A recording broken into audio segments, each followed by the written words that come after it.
Assalamualaikum warahmatullahi wabarakatuh. Waalaikumsalam warahmatullahi wabarakatuh. Alhamdulillah, wassalatu wassalamu ala rasulillah wa ala alihi wa sahbihi wa mawalah, amma ba'dah. Yang kami hormati, materi malam hari ini yaitu Ustadz Mansur, materi penelaran Islam. Adik-adik, sahabat cendekia, calon insan cendekia yang dirahmati Allah, malam hari ini kita akan lanjut untuk belajar mengenai penalaran Islam yang nanti di mana akan disampaikan oleh pemateri malam hari ini yaitu Ustadz Mansur. Ayo, Ustadz iki Mansur, ngajak apa? Alah, ibu ora ngerti artine maneng. Waalaikumsalam warahmatullahi wabarakatuh. ya, silakan Assalamualaikum. Ustadz Mansur, waktu sepenuhnya kami sampaikan kepada panjenengan. Monggo. Oke. Assalamualaikum warahmatullahi wabarakatuh. Waalaikumsalam warahmatullahi wabarakatuh. Waalaikumsalam warahmatullahi wabarakatuh. Apakah suara dari sini terdengar dengan jelas? Terdengar. Terdengar dengan jelas ya. Alhamdulillah. Baik. Bismillahirrahmanirrahim. Alhamdulillah wassalatu wassalamu ala Rasulillah wa ala alihi wa sahbihi wa mawalah la haula wa la quwata illa billah. Amma ba'dah. Anak-anakku semuanya, adik-adik dari mana nih Ustaz Sodri? Halo Ustaz Sodri. Ya, Ustadz Mansur, Dari sekolah mana atau umum ini? dari SNPDB. SNPDB. Oh, Ya, berarti yang SNPDB. baik. Anak-anakku semuanya, kali ini ketemu lagi ya di bersama saya untuk soal bimbingan SNPDB Mansan Cendekia Ainun Habibi untuk materi penerapan Islam. Nah, pada kesempatan kemarin kita telah membahas tentang eh, soal pretest ya. Nah, pada kesempatan ini kita akan membahas tentang soal-soal yang insya Allah akan ditanyakan seputar penerapan Islam. Ya, biasanya soal-soal ini keluar di waktu pelaksanaan tes SNPDB Manisan Cendekia seluruh Indonesia. Insya Allah. Maka dari itu kita akan belajar bersama ya. Kemudian kita akan analisis dengan jawaban-jawabannya dan nanti ketika saya bacakan soalnya untuk dicermati dengan betul, kemudian difahami dengan mendalam dan setelah dicermati dan didalami, maka otak kalian gunakan, diaktifkan untuk mencari jawaban dari soal tersebut dengan pisau analisis eh, yang Anda punya, yang telah dipelajari kemarin, yaitu harus diaktifkan otaknya dan kemudian Anda pilih jawaban cukup di hati masing-masing, ya.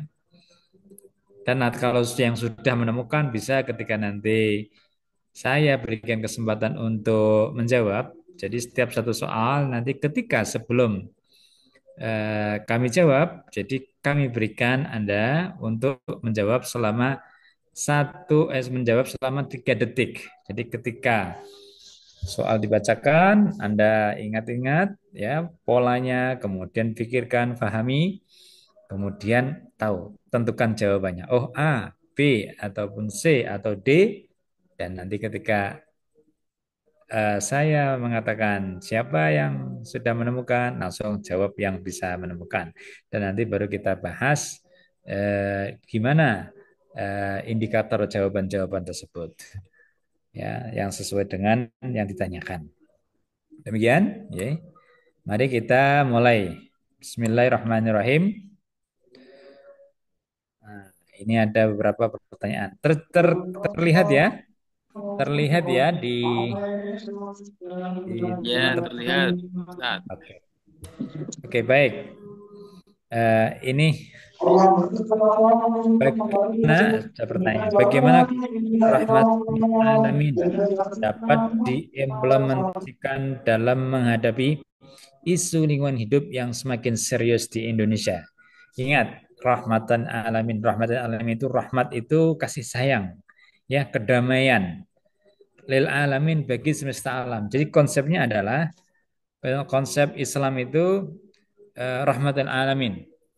Ya, wa ma arsalnaka illa rahmatan alamin, dan dalam Al-Qur'an katakan begitu, dan tiada aku utus engkau wahai Muhammad illa rahmatan alamin, kecuali untuk kedamaian bagi semesta alam, bagi semuanya. Nah, gitu. Konsepnya begitu. Nah, hal begitu, nah, ketika diimplementasikan terhadap isu lingkungan hidup, isu lingkungan hidup, ya. Jadi isu lingkungan hidup itu eh, yang ada di sekitar kita, ya. Nah, itu bagaimana? Nah, A, dengan mengajak umat Islam menjaga keseimbangan alam sebagai amanah dari Allah. B, dengan meningkatkan ibadah pribadi seperti salat dan puasa untuk memperbaiki alam. C, dengan menambah jumlah masjid sebagai pusat dakwah lingkungan. D, dengan memprioritaskan kepentingan umat Islam atas kepentingan lingkungan. Nah, mari kita berikan kesempatan 1, 2, 3. Kira-kira jawabannya bagaimana? Ada yang bisa menjawab?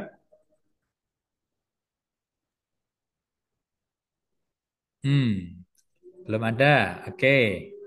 Kita bahas satu-satu. Ya, berarti kita kasih kuncinya apa ya? Jawabannya adalah A, ya, menjaga keseimbangan alam sebagai bagian dari amanah Allah. Nah, coba. Jadi begini. Kalau D memprioritaskan kepentingan umat Islam atas kepentingan lingkungan, berarti lebih mementingkan manusia yang beragama Islam saja. Sementara lingkungan tidak terurus. Nah, ini bertolak belakang dengan konsep rahmatan alamin. Ya, karena rahmatan alamin itu konsepnya bukan hanya untuk manusia saja, tetapi untuk seluruh semesta alam. Bahkan hingga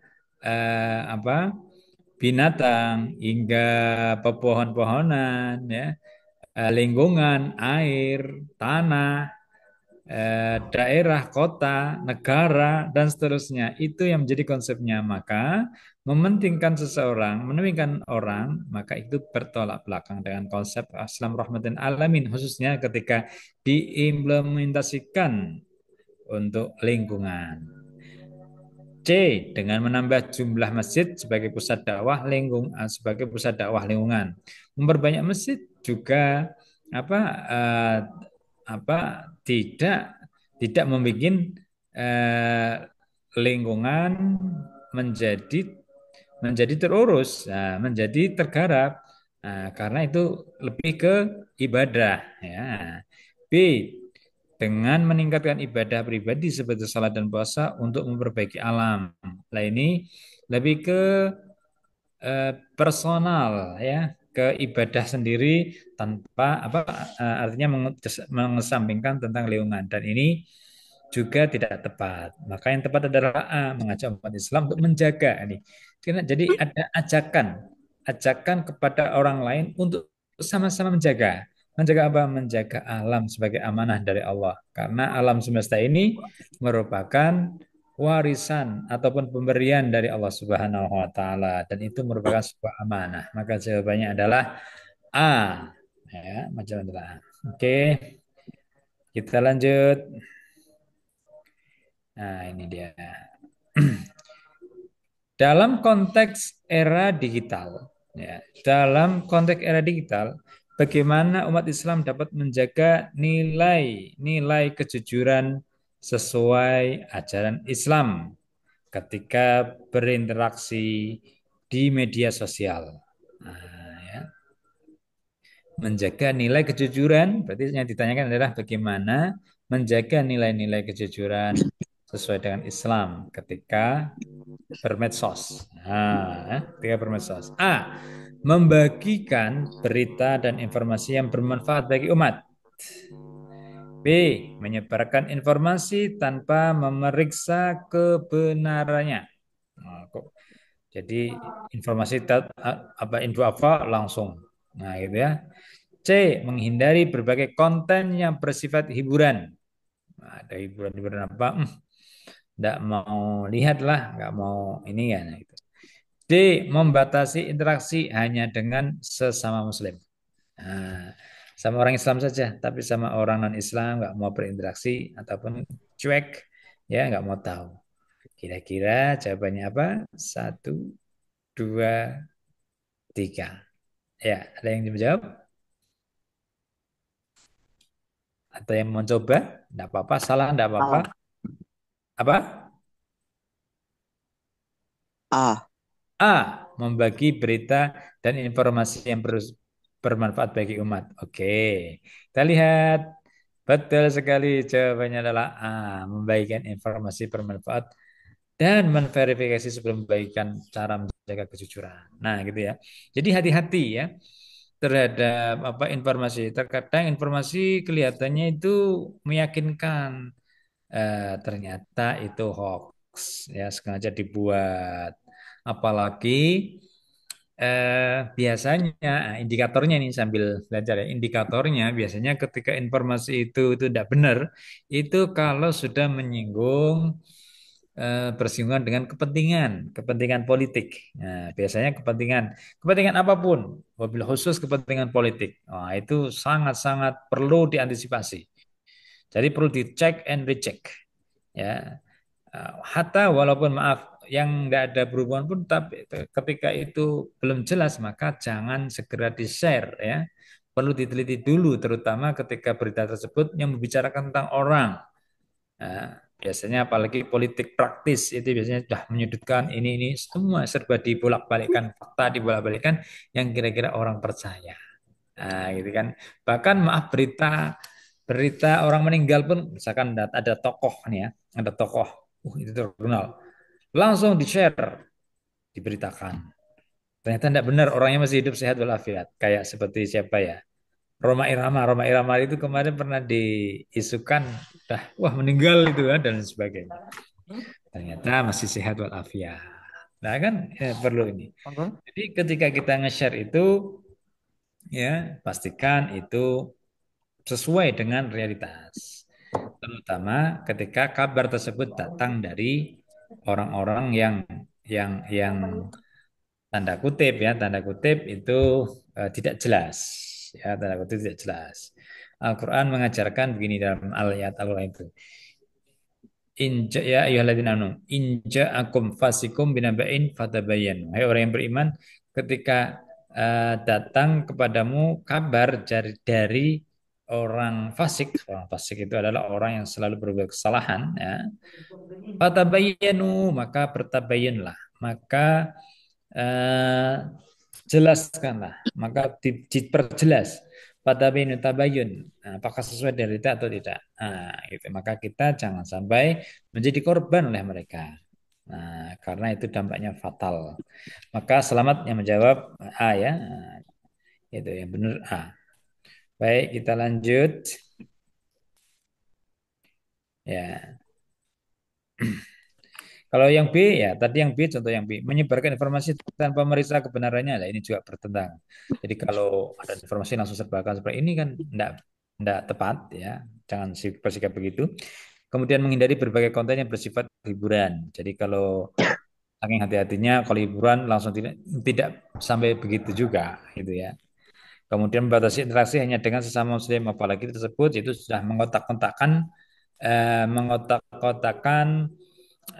eh, apa isu agama. Nah, ini juga tidak tepat dalam konsep rahmatul alamin, dalam konsep hidup bersama, apalagi sebuah negara demokrasi seperti bangsa kita, bangsa Indonesia.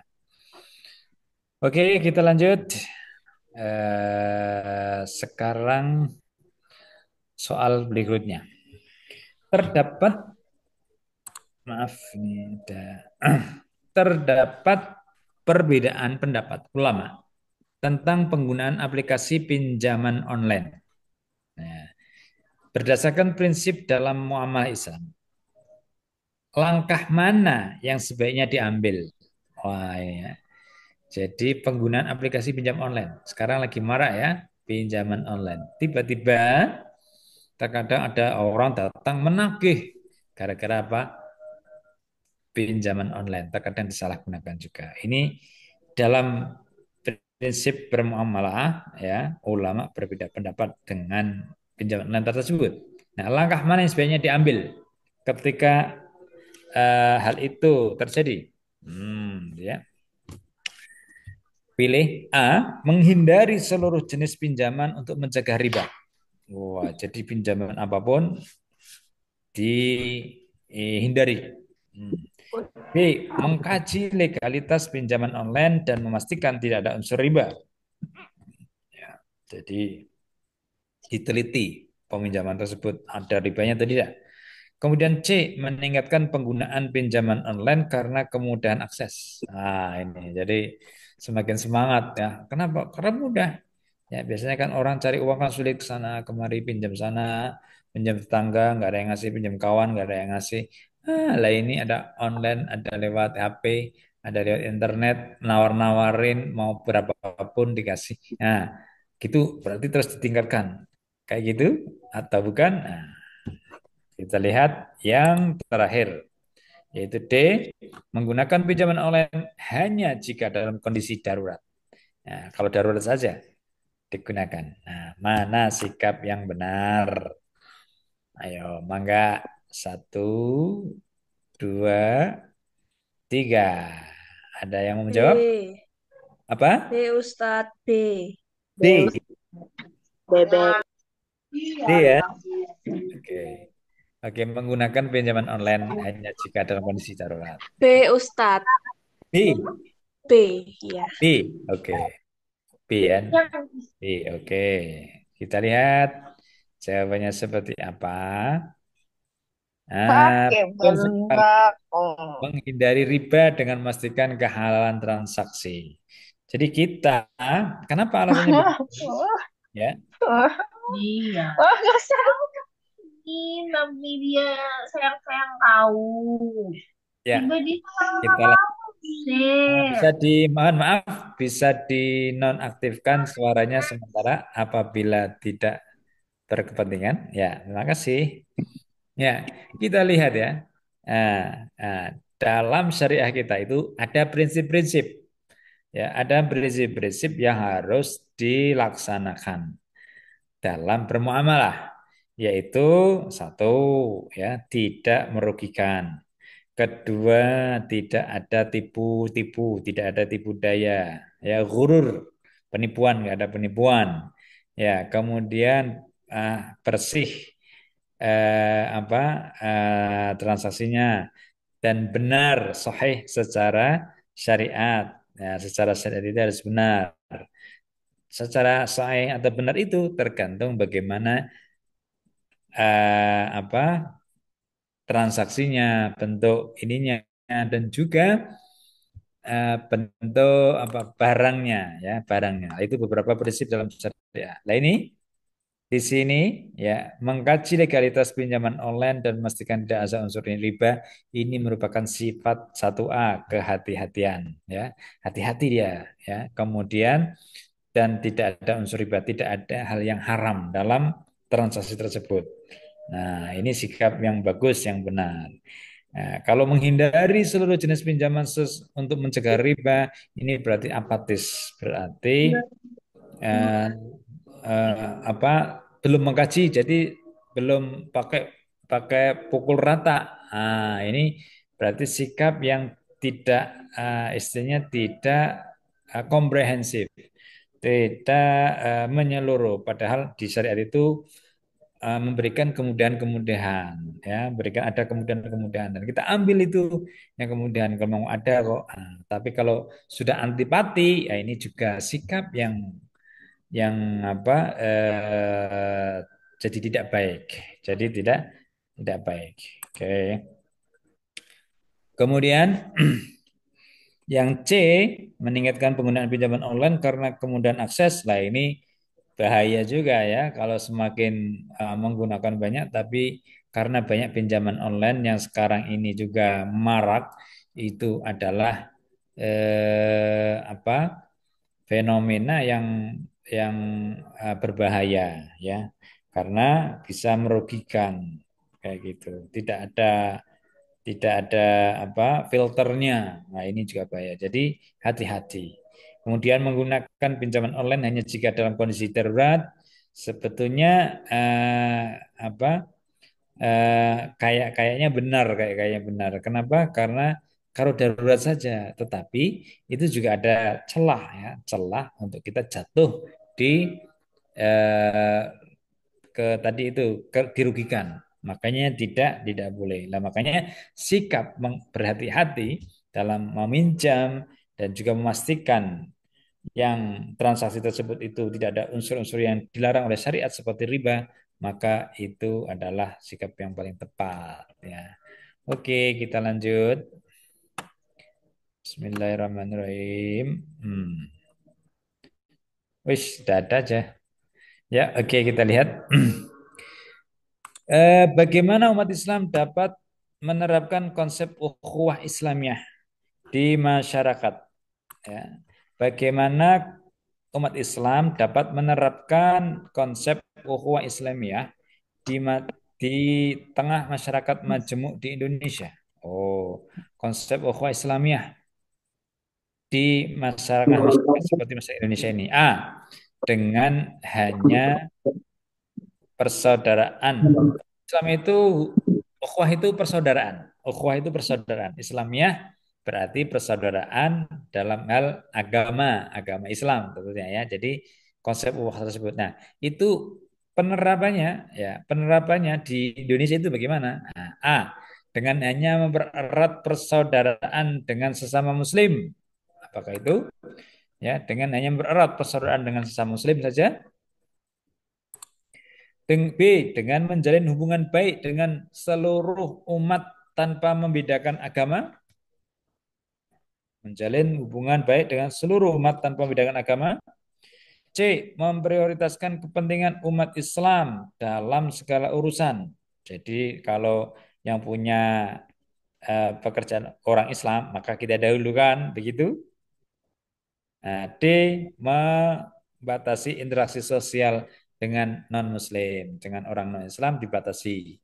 Nah, mana yang benar? Jawabannya adalah B ya. B. Kenapa B? Ukhuwah Islamiyah melibatkan hubungan yang baik dengan semua manusia. Ya. Jadi eh, hubungan dengan manusia dan hubungan ukhuwah Islamiyah itu ya konsepnya di masyarakat itu harus eh, berhubungan kepada siapapun tanpa membedakan agama. Siapapun itu. Dan itu termasuk Islam. Jadi hubungan agama Islam itu bukan hanya maksudnya itu hanya orang Islam saja. Yang namanya ukhuwah Islam ya, itu kita yang beragama Islam. Tetapi dalam Islam itu mengajarkan persaudaraan. Ya memang ada persaudaraan, ada 3 model persaudaraan ya umat itu. Konsep umat Islam itu dalam persaudaraan ada 3. Yang pertama adalah ukhuwah basyariah, hubungan kemanusiaan, persaudaraan antar manusia. Ya, selagi dia itu manusia, maka itu adalah saudara kita. Mau bentuknya matanya biru seperti orang Londo, mau matanya sipit seperti orang Jepang, ataupun yang bule, kulitnya merah, ataupun bahkan yang hitam, yang seperti orang Chet, orang Senegal dan lain sebagainya. Itu manusia semuanya. Apapun agamanya mereka adalah saudara. Nah, ini ya. Yang kedua, ukhuwah watoniyah. Ukhuwah watoniyah itu adalah persaudaraan antar kebangsaan. satu bangsa. Nah, jadi contoh kita bangsa Indonesia. Kita bangsa Indonesia, agamanya pun apa, tetap orang Indonesia ya saudara kita. Ketika ketika kita ketemu di manapun di luar negeri, ya mau di barat, mau di timur, mau di Arab, ya itu orang kita maka perlu kita tolong. Membutuhkan maka perlu kita tolong karena saudara sebangsa. Ya, begitu. Nah, yang terakhir paling sekup kecil yaitu adalah ukhuwah ukhuwah diniyah, yaitu persaudaraan antar agama, yaitu yang orang yang beragama dengan kita sama, yaitu orang Islam. Itu saudara lebih lebih kecil lagi. Nah, maka dari itu konsepnya saudara itu dari yang kecil Islam dan kita agak beragama Islam itu saudara kita, teman-teman kita. Kemudian ada yang satu bangsa, ya, sedaerah dengan kita, se-Indonesia bangsa. Dan ada yang lebih besar yaitu ukhuwah basyariah, yaitu persaudaraan seluruh umat manusia. Apapun itu agamanya, maka tidak boleh hukumnya kok menindas eh, siapapun, menindas seseorang, apapun itu agamanya, apapun itu tempat tinggalnya, bangsanya, dan apapun itu apa jenisnya. Entah itu orang Eropa, entah itu orang Arab, entah itu orang orang Asia, maka itu adalah saudara kita. Nah, itu namanya konsep ukhuwah Islamiyah di tengah masyarakat Indonesia. Gitu ya. Jadi tetap saudara. Maka bertolak belakang yang dilakukan beberapa oknum di beberapa negara. Contoh pernah dengar mungkin ya, ada di kemarin itu yang sini mana Thailand, yang orang Thailand apa mana itu yang suku Rohingya, Rohingya. Itu kan mereka orang Indonesia, suku Rohingya itu ada di eh, itu di mana? Negara mana? Ada yang tahu? Myanmar. Myanmar sekali, ya, wawasannya luas berarti. Di Myanmar, Myanmar itu ada apa salah satu suku itu Rohingya. Itu di situ banyak umat Islamnya. Nah, pemerintahannya, maaf, manusianya di sana yang rata-rata agamanya Hindu, ya, atau agama Buddha gitu ya. Itu mengusir orang-orang sukunya. Nggak mau ada orang Islam di sana. Nggak mau gara-gara agama. Bukan hanya itu, dibunuhi dan ditembaki. Nah, hal tersebut itu bertentangan dengan konsep ukhuwah persaudaraan yang ada. Di Islam tidak seperti itu. Ya, tidak boleh hukumnya itu mencelakai, merusak ataupun apa memukul, bahkan memukul, menyakiti manusia, apapun itu agamanya. Lalu mereka itu malah hingga sampai mengusir, bahkan membunuh. Ya, maka Islam itu adalah agama yang sangat indah. Nah, kenapa ada persaudaraan, persaudaraan agama, persaudaraan bangsa, dan persaudaraan manusia. Selagi itu manusia, apapun itu jenisnya, apapun itu agamanya, apapun itu bangsanya adalah saudara kita semuanya. Nah, maka konsepnya tadi itu ukhuwah Islamiyah melibatkan hubungan yang baik dengan semua manusia. Nah, gitu ya. Baik, kita lanjut. Dalam etos dalam Islam, etos kerja, ya, etos kerja yang tinggi merupakan nilai yang dianjurkan. Bagaimana konsep ini dapat diterapkan dalam menyikapi fenomena quitting di dunia kerja? Wah, ini ya. Jadi etos kerja, semangat bekerja, etos kerja itu semangat bekerja. Itu sangat dianjurkan dalam agama kita, ya, sangat dianjurkan oleh Islam. Nah, dan itu ya kemudian bagaimana konsep ini apa diterapkan, ya, diterapkan dalam fenomena quitting di dalam dunia kerja. Seperti apa? Kita lihat. A. Dengan bekerja sebaik mungkin, meskipun tugas diberikan minimal, sebaik mungkin walaupun apa minimal. Kemudian B, dengan mengambil tugas tambahan untuk mendapatkan lebih banyak penghargaan. Wah, jadi kalau ada tugas tambahan agar banyak penghargaannya, maka dia semakin semangat. Nah, apakah begitu? C,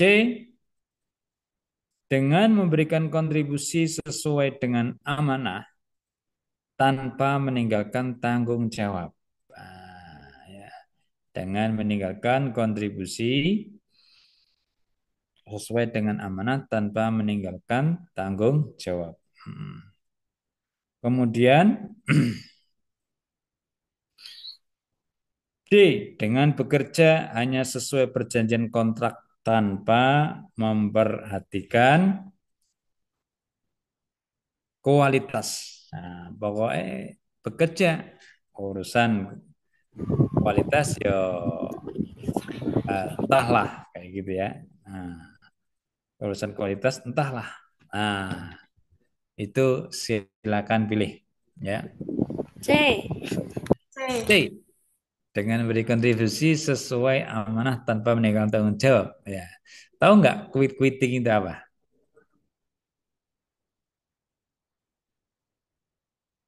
Nah, quitting itu dalam istilah dunia kerja itu menggambarkan suatu sikap seseorang yang bekerja hanya melakukan tugas-tugas yang diperlukan aja. Tugas-tugas yang diperlukan itu apa ya. Terus tanpa berusaha lebih keras dalam bekerja ya, tanpa diperlukan lebih keras dan tanpa berusaha untuk membuat inisiatif baru. Nah, itu. Nah, itu ya.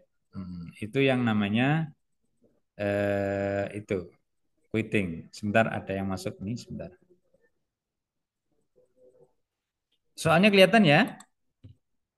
Kelihatan. Oke. Baik. Nah, jawabannya tadi apa? C ya? Oke, kita lihat seperti apa. Tuh, bagus sekali. Jawabannya betul. C ya, memberikan kontribusi sesuai amanah dan tanggung jawab adalah etos kerja Islam. Ya, kenapa begitu? Ya, pertama dengan A, kalau A bekerja sebaik mungkin meskipun tugas diberikan minimal, ya, ya ini bagus, baik, ya, bagus, baik, bekerja sebaik mungkin meskipun tugas diberikan minimal, tugasnya minimal, tetapi itu bisa berpotensi untuk berlebih-lebihan ya. Nah, kemudian B, dengan mengambil tugas tambahan untuk mendapat lebih banyak penghargaan. Berarti ini karena suatu imbalan. Nah, ini. Kemudian D, dengan bekerja hanya sesuai perjanjian kontrak tanpa memperhatikan kualitas. Apalagi ini sangat buruk sekali. Jadi kalau bekerja ya pas pokoknya dilakukan saja sesuai dengan kontrak. Tapi effortnya etosnya dalam Islam itu tidak itu. Karena Islam itu dalam etos kerja itu harus mempersembahkan yang apa ya yang terbaik dan harus berinovasi. Nah, ya harus banyak banyak banyak berpikir untuk gimana sih lebih maju lagi. Nah, itu kerja etos dalam Islam begitu. Baik, lanjut. Seorang Muslim menyaksikan ketidakhadiran ketidakadilan, maaf. Seorang Muslim menyaksikan ketidakadilan dalam distribusi zakat di daerahnya. Ya. Nah, berdasarkan prinsip amar ma'ruf nahi mungkar, tindakan apa yang paling tepat? Nah, ya. Jadi ada distribusi zakat ya, tapi itu pembagiannya itu tidak adil. Sampai yang sebagai seorang Muslim itu punya kewajiban yaitu amar ma'ruf nahi munkar. Wal takum minkum ummatu yad'una ilal khairi wa ya'muruna bil ma'rufi wa yanhauna 'anil munkar. Al-Qur'an mengatakan begitu. Ya. Nah, bagaimana tindakan yang paling tepat? Nah, A, membicarakan ketidakadilan tersebut di media sosial. Wah, ini banyak nih ya. Bicarakan langsung nih, lapor ini dan sebagainya atau bikin status bahkan. B, menyampaikan keberatan dan memberikan masukan kepada pengurus zakat. Wah, ya. C, mengambil peran sebagai pengurus zakat agar bisa memperbaiki sistem. Wah, jadi langsung tampil ini untuk memperbaiki sistem. Kalau tadi itu menyampaikan keberatan dan memberikan, kalau ini di lapangan. Oh, itu kan. D, tidak ikut campur dan tetap membayar zakat seperti biasa. Wah, jadi seolah-olah kalian orang kaya, masa bodoh itu mah tanggung jawabnya mereka, urusannya sama Gusti Allah atau sama orang-orang itu. Urusan saya mah ngasih zakat. Nah, udah pokoknya bebas dari kewajiban tahunan. Apakah begitu yang tepat? Ya, silakan dipilih satu, dua, tiga. B. B. Oke. Saya ada jawaban B, kita lihat. Wow, mantap. Oke, betul sekali. Menyampaikan keberatan secara langsung adalah bagian dari nahi mungkar. Nah, jadi kalau ada hal yang bertentangan terhadap di sekitar kita, maka kita harus bertindak sesuai dengan eh, step-stepnya, sesuai dengan apa langkah-langkah yang tepat, ya, jangan gusa-gusu ataupun nerjang sana sini. Nah, itu nanti dampaknya tidak bagus. Ya, maka di sini ketika tidak ada adilan, disampaikan dulu keberatannya di mana kepada panitianya. Ini kok begini, nanti biar diperbaiki. Nah, gitu ya. Harus begitu. Oh iya, ternyata ada yang tidak benar, ada yang kelewat contohnya. Oh, ada yang salah catatannya, diperbaiki begitu. Itu yang tepat. Nah, kalau mengambil secara langsung yang seperti saya bagaimana dengan C, nah ini bisa gelut, ngajak gelut ya. Pasti yang yang bersangkutan marah, nah, bisa perang dan ini banyak yang terjadi begini gitu ya. Tiba-tiba aja, main sikut, nggak begitu caranya. Jadi harus Islam itu caranya yang santun, yang baik dan yang penuh rahmah, penuh kedamaian, bukan asal jotos-jotosan ataupun sok-sokan ataupun mengambil alih. Nah, ini tidak tepat. Apalagi D, sikap tidak ikut campur, acuh tak acuh, itu berarti kurang peduli terhadap nilai keadilan. Nah, terutama dalam pembayaran zakat ini. Meskipun dia tidak masalah. Nah, aku banyak uang loh, terus pokoknya aku bayar lah gampang. Tapi melihat kenapa dampaknya kan tidak baik. Jadinya kontrolnya tiga hari. Apa emang sengaja sekalian buat ini bimbel? yang miskin, contohnya yang miskin jadi sebagian miskin tidak dapat jatahnya. Nah, ini kan jadi tidak adil. Jadi Islam itu hanya bukan memikirkan diri sendiri, itu tidak. Islam itu melihat kebaikan untuk semuanya. Nah, di antara salah satunya adalah keadilan. Nah, jadi kebaikan untuk semuanya. Limaslahah, limaslahah apa? Masalihal mursalah. Nah, itu ya. Untuk kemaslahatan yang komunal, yang menyeluruh. Nah, jadi maslahat itu nggak untuk sendiri aja, tetapi maslahat untuk yang lainnya. Nah, itu prinsip-prinsip dalam agama kita. Ustadz Oke, berarti kita lanjut. Ustadz berarti amar ma'ruf nahi munkar itu keadilan. Amar. Gimana? Maksudnya amar ma'ruf nahi munkar itu keadilan. Share di grup ini ya, asal Nahi mungkar. Oke, baik. Sedikit Ustadz ya singgung tentang amar ma'ruf nahi mungkar. Baik. Jadi Ini Ustaz kurasin dulu suaranya ini. Ya, oke. Ustaz akan menerangkan konsep amar ma'ruf nahi munkar. Islam itu ya sangat peduli dengan amar ma'ruf nahi munkar. Amar ma'ruf itu gini, amar ma'ruf. Amar itu perintah, ma'ruf itu yang baik. Ya, nahi mungkar, nahi itu larangan, mungkar itu kemungkaran. Jadi melarang kemungkaran. Jadi amar ma'ruf nahi munkar itu untuk menyuruh ya, dan melaksanakan hal yang baik serta mencegah yang mungkar, mencegah yang madarat. Nah, gitu. Itu konsepnya dalam Islam begitu. Karena agama Islam ini punya punya ajaran bahwa kita hidup di dunia ini di samping kita itu untuk ngabdi kepada Allah, untuk beribadah. Wa ma khalaqtul jinna wal insa illa liya'budun. Tiada aku ciptakan jin dan manusia kecuali untuk menyembah. Jadi kita itu diciptakan untuk menyembah Allah, beribadah kepada Allah. Juga ada tujuan yang lain yaitu apa? Yaitu untuk menciptakan, untuk memakmurkan negeri ini. Untuk memakmurkan negeri ini sebagaimana ayat Al-Qur'an yang mengatakan wa ansha'akum minal ardi wasta'marakum fiha. Dialah Allah yang telah Nah, menciptakanmu minal ardi dari bumi dan untuk memakmurkan. Titik untuk memakmurkan. Nah, untuk memakmurkan bumi, meramaikan bumi artinya untuk menjaga bumi. Nah, menjaga bumi ini mana hal-hal eh,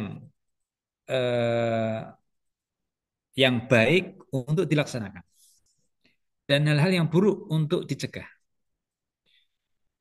Apapun itu, baik dalam segi contoh ini dalam segi sosial, itu hubungan dengan manusia, atau dalam segi ini lingkungan alam sekitar, ya.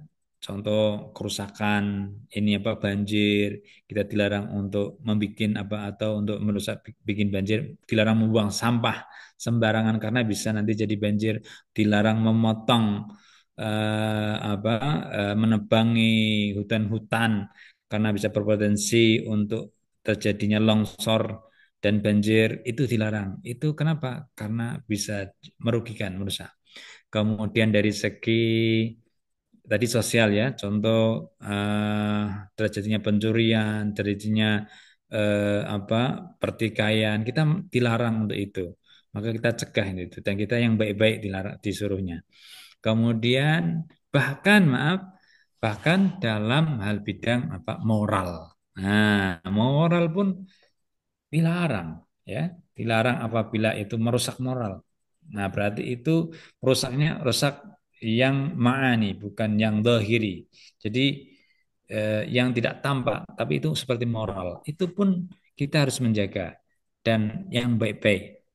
Nah, contoh ditingkatkan akhlaknya, kemudian baik kepada siapapun itu moral. Nah, itu kan. Dan tidak boleh kita contoh yang tidak bermoral, contoh membuli temannya, itu tidak boleh karena itu kemungkaran. Kenapa? Dengan adanya membuli itu maka akan berdampak negatif kepada perkembangan psikologi manusia yang terbuli tersebut dan itu dilarang. Nah, gitu ya. Apalagi tentang yang lainnya. Contoh yang dilarang seperti zina, kemudian minum khamr, itu pun dilarang semuanya. Nah, inilah Islam untuk menjaga tersebut. Ya, untuk menjaga tersebut. Makanya ada konsep amar ma'ruf nahi mungkar. Dan apapun ya, apapun tandanya begini, apapun yang dianjurkan oleh agama kita pasti bermuatan positif, bernilai positif. Dan apapun yang dilarang oleh agama kita pasti mempunyai nilai negatif. Itu ajibnya begitu.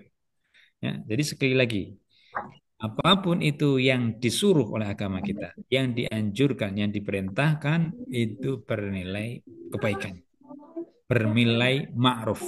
Nah, amar ma'ruf Dan apapun yang dilarang oleh agama kita, yang dicegah oleh agama kita, maka itu bernilai negatif. Maka untuk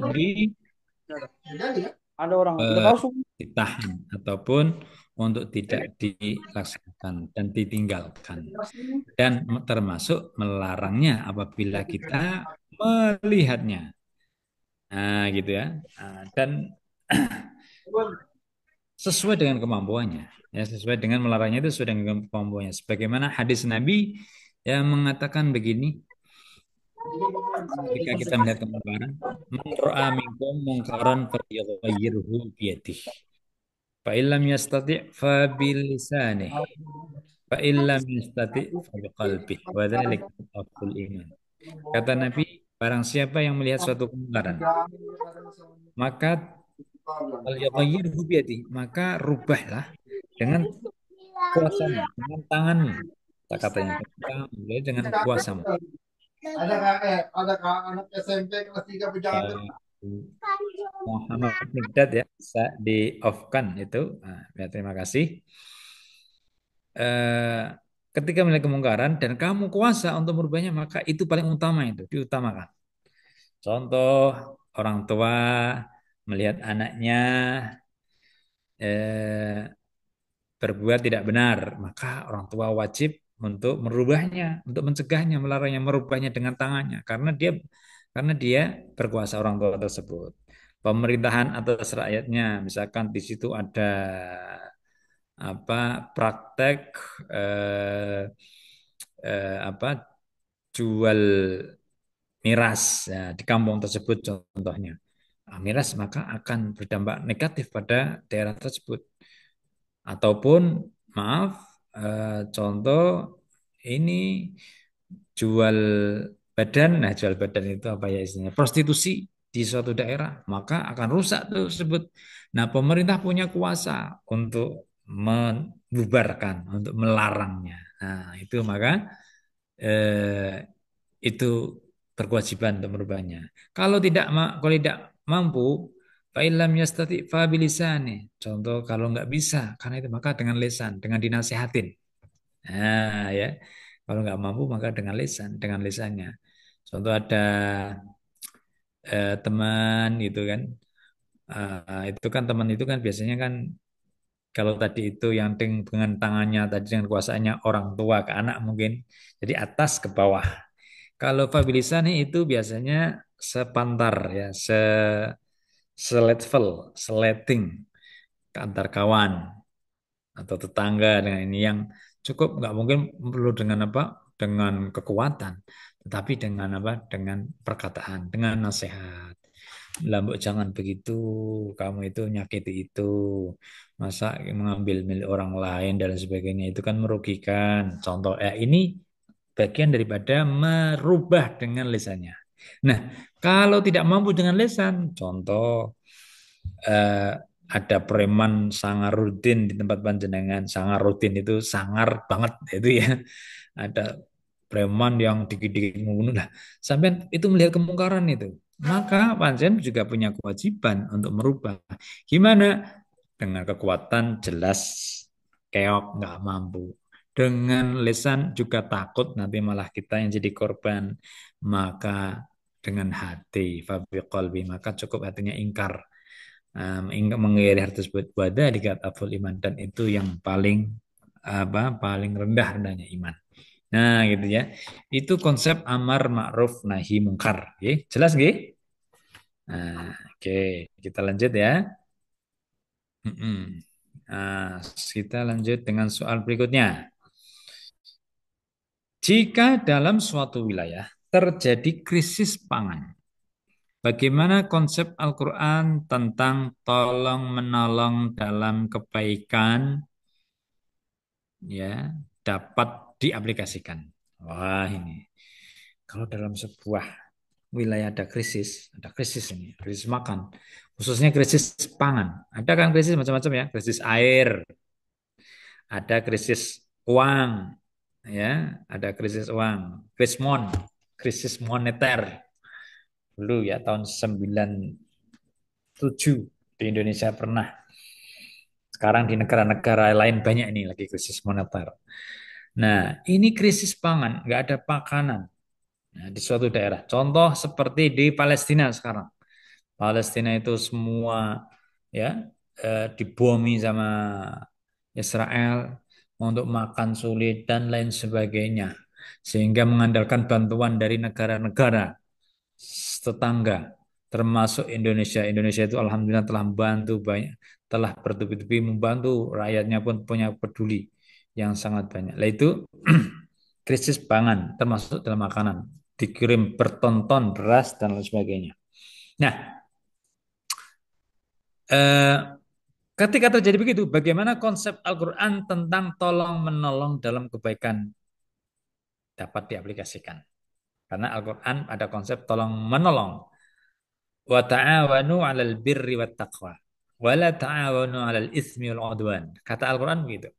Dan saling tolong menolonglah kalian ta'awanu fil birri wat taqwa dalam kebaikan dan ketakwaan. Wa la ta'awanu 'alal itsmi wal 'udwan. Jangan saling tolong menolong dalam dosa dan permusuhan.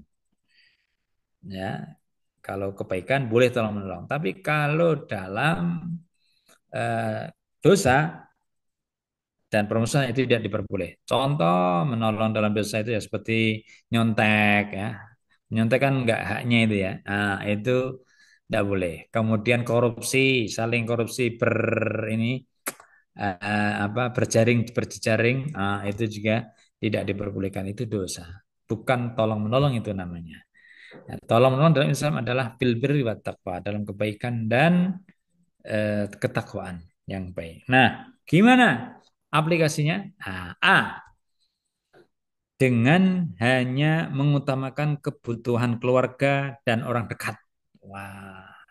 B. Tidak. Dengan membantu mendistribusikan bantuan tanpa membedakan status sosial. C. Dengan mengirimkan bantuan hanya kepada umat Islam. D. Dengan membatasi bantuan hanya kepada sesama warga setempat. Nah, jawabannya adalah B. B. B. Oke, kita lihat.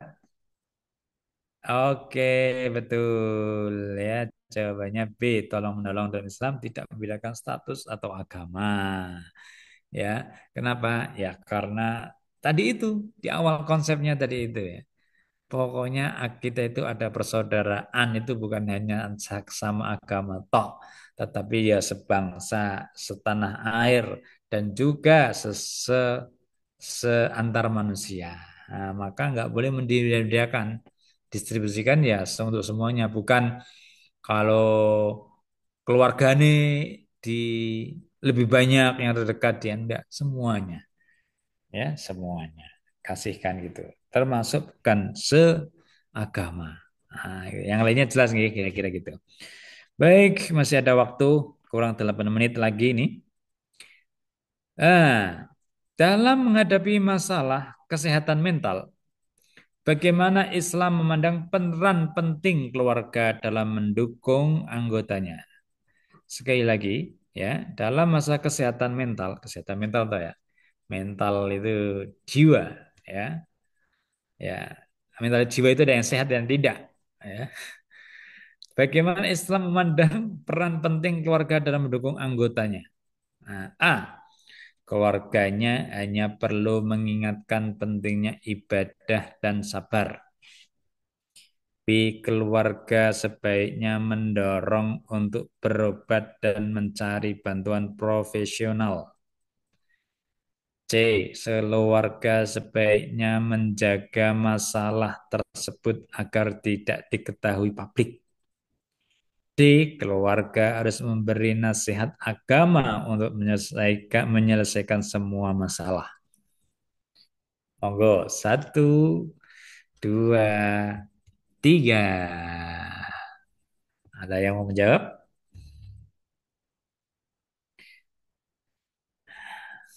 Ini perlu pemikiran. D Ustadz, D. Apa? A? D Ustadz, C. Domba, Ustadz, domba. Oh domba, oke domba ya, ya, ya kita pakai anu ya A tadi ayam, B bebek, C apa cicak, D domba, oke D, berarti D, oke ya. Keluarga harus memberi nasihat agama untuk menyelesaikan semua masalah. Oke, kita lihat. Jawabannya adalah B. Keluarga sebaiknya mendorong untuk berobat dan mencari bantuan profesional. Ini masalahnya itu. Apa? Cacat kesehatan mental, kesehatan mentalnya. Kesehatan mental itu kan berarti ini kejiwaannya terganggu, ya. Kejiwaan dan mentalnya terganggu. Ini orang stres, orang apa ndak istilahnya itu ndak bisa bernalar dengan baik karena ini mentalnya, ya itu bisa terjadi kepada siapapun ketika dia imannya ndak kuat, ya imannya ndak kuat sehingga wis jadi terganggu. Nah gitu ya. Kalau perlu orang sakit begitu ya. Kalau misalkan mengingatkan pentingnya ibadah dan sabar ibadah nggak selesai masalah, ya nggak selesai masalah. Harus ada solusi. Nah, kemudian kalau C, keluarga sebaiknya menjaga masalah tersebut agar tidak diketahui publik, itu malah runyam. Jadi berarti masih berlanjut, tidak ada solusi. Oke, di luar namanya baik. Contoh satu keluarga tadi itu, oh, anu nih apa? Ya Allah, menyenangkan ya punya keluarga. Padahal di dalamnya ada problem dalam keluarga, maka nggak selesai. Ya, D. Keluarga harus memberi nasihat agama untuk menyelesaikan semua masalah. Jadi dikasih nasihat keagamaan aja. Itu juga nggak selesai dikasih apa istilah itu apa dikasih nasihat-nasihat toh gitu kan. Itu nggak selesai. Nah, orang yang mentalnya tadi itu sakit ya, sakit. Itu yang perlu adalah berobat ya dan berobat sesuai dengan apa eh, tingkat ininya tingkat kesakitannya. Jadi ada profesional tingkat profesional dan yang ahlinya dalam ahlinya ya ditata. Terkadang maaf dikasihkan suplemen, dikasihkan obat-obat tertentu ya kalau perlu ini biasanya obatnya juga ada bersifat fisik dan juga bersifat apa mental. Bersifat mentalnya ini terapinya ini yang tahu adalah orang-orang ahli psikologi dan ahli ahli ahli apa ahli dalam maksudnya nurani. Itu maka didorong untuk berobat. Ya, kalau ketemu orang tersebut sakit mental gitu, tanyakan kepada tangannya, sudah dibawa kemana? Itu kan kalau enggak, oh saya punya ini, coba diikhtiari berobat ke sana. Ada dokter ini atau tabib siapa? Ada terapinya. Kadang saraf-saraf itu kan, saraf-sarafnya itu apa bermasalah, contoh gitu kan. Nah itu bisa mereka tahu nanti diurut atau misalkan pakai apa pokoknya ada metodenya begitu ya maka dibawa ke ahlinya. Oke, masih 2 menit. Nah, soal terakhir ini berarti ini. Oke, sebagian masyarakat masih memanfaatkan jasa dukun. Wah, ini nih dukun ini. Ya, memanfaatkan jasa dukun atau perdukunan untuk berbagai kepentingan. Berdasarkan ajaran Islam, bagaimana sikap yang tepat terhadap fenomena ini? Dukun, ahli perdukunan ya. Masyarakat ahli dukun itu macam-macam kadang dari mulai apa biasanya pengen cepat kaya atau masalah asmara, pelet jadi atau masalah kebencian berarti nanti dikirim teluh, santet dan lain sebagainya. Ini perdukunan begitu, dunia perdukunan ya. Jadi kalau pengen kaya biasanya nanti si dukun tadi itu akan mengenalkan dengan setannya atau jinnya ataupun apalah namanya dan nanti ada kontrak kerja. Pokoknya siapa yang menjadi tumbal dan lain sebagainya, itu kan jadi kaya. Maka ada ritual-ritualnya. Kemudian atau tadi itu masalah karena dikecewakan berarti nanti dikasihkan pelet. Wah, ya. Kalau tidak berarti masalah yang ketiga seperti tadi itu berarti benci sama orang, hasut, dengki. Biar ini maka dikirimlah penyakit, dikirimlah apa? Santet, teluh dan lain sebagainya. Dikirim paku, palu, masukkan ini dikirim rice cooker ke dalam perutnya dan lain sebagainya. Ah, itu perdukunan. Nah, hal begitu di kampung-kampung, ya, sebagian di tempat itu marak itu di daerah-daerah yang masih abangan dan sebagainya itu marak. Bahkan ada sebuah sebuah apa ya daerah yang terkenal dengan kota dukunya yaitu Jawa Timur itu. Ada yang tahu itu daerahnya lupa namanya itu.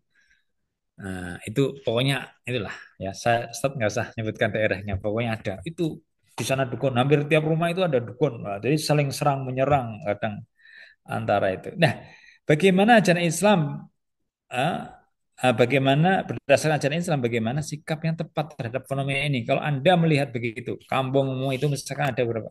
Bagaimana? Menghindari penggunaan jasa dukun dan mengingatkan bahwa itu bertentangan dengan akidah. Ya, menghindari penggunaan jasa dukun, nggak ikut join, ya, dan mengingatkan siapapun yang hal itu bertentangan dengan akidah. B. Menggunakan jasa dukun jika hanya untuk kebaikan dan kesembuhan.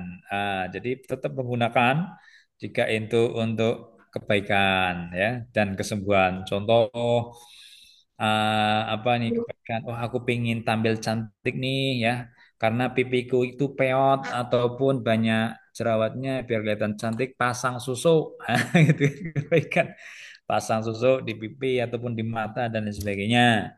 Atau untuk kesembuhan ya ada yang kesembuhan jadi apalah gitu ya pakai daun apa nanti dibasahin mantra dan sebagainya kalau sakit ya contoh gitu anak nangis nangis atau perut apa kenapa bawa ke situ. D C mendukung masyarakat menggunakan dukun agar tradisi lokal tetap hidup. Wah, memandang bahwa dukun tersebut itu warisan budaya karena perlu dilestarikan. C. D. Tidak ikut campur terhadap kepercayaan masyarakat yang masih mempercayai perdukunan. Ikut-ikut lah. Oh, itu uang kuno kok. Ya, orang lama gitu. Kita itu orang modern. Mana ada, sudah nggak ada kayak gituan. Ya, ya semua itu serba gadget. Kirim apa pakainya SMS, bukan pakai teluh dan lain sebagainya. Pakai WhatsApp ataupun pakai apa itu. Nah, itu nggak mau ikut tuh kan. Jawabannya benar adalah Ah, ya, apa? ah, Menghindari penggunaan dukun. ayam ayam. Adalah perdukunan bertentangan dengan edah dan harus dihindari ya. Ya, itu dukun apapun itu bentuk bentuk perdukunan itu tidak lepas dan jauh daripada kesyirikan ya, terutama tadi itu. Karena dia biasanya minta bantuan jin, setan dan lain sebagainya. Nah, maka penuh dengan kesyirikan, maka harus dihindari ya. Kecuali kalau sama mama, tapi ada dukun yang boleh, yaitu apa dukun bayi. Ya. Lah itu wah, dukun bayi berarti tidak boleh. Dukun itu dukun. Nah, itu maksudnya itu. Nah, itu karena apa ya? Penamaan tersebut dukun bayi itu sudah melekat gitu ya. Dia yang membantu me- memperlancar kelahiran seorang ibu yang mau lahiran itu namanya dukun bayi. Sebutan saja ya sebetulnya kayak seperti apa bidan lah gitu ya. Manual ya, cuman manual pakai ilmu tuwo. Nah, itu ndak ndak masuk kategori ini. Yang dimaksud di sini adalah dukunan yang tadi itu yang biasanya orang si dukun tadi itu pakainya hitam-hitam itu ya. Kemudian ada dupanya di depan, ada kembang-kembang melati, pakai keris, jimat, macam-macam dan sebagainya begitu. Nah, itu dukunnya seperti itu, bukan seperti dukun bayi atau dukun sunat. Ya, ada lagi dukun sunat yang diperbolehkan. Dukun sunat ya itu tukang nyunati ya itu kan ada dukun sunat sekarang tapi istilah tersebut sudah mulai ini ya sudah mulai hilang mulai dukun sunat. Oke. Nah, dan ya alhamdulillah sudah selesai jamnya sudah 24 berarti selesai pembahasan kita dan nanti insya Allah di lain kesempatan kita akan teruskan ya. Semoga bermanfaat dan tetap semangat jaga kesehatan. Semoga lulus semuanya. Amin ya rabbal alamin. Wassalamualaikum warahmatullahi wabarakatuh. Waalaikumsalam warahmatullahi Waalaikumsalam Waalaikumsalam warahmatullahi wabarakatuh. Waalaikumsalam Waalaikumsalam warahmatullahi wabarakatuh. wabarakatuh. Jazakumullah khairan. Kok bisa ya speakernya? Ya, Speaker Anda tidak berfungsi, periksa koneksi ini Anda bisa atau gunakan masuk speaker lain. materinya yang telah Gak ada disampaikan suaranya. Rusak bulan speakernya. tadi. Nih, speaker Anda tidak. Semoga ilmunya bermanfaat. Adik-adik semuanya, pertemuan jam kedua ini eh, kayaknya next time karena dari pemateri lagi sedang ada acara. Nanti waktunya kita informasikan di grup. Untuk itu, pertemuan malam hari ini jam 2 akan next time dan setelah ini kita cukupkan terlebih dahulu.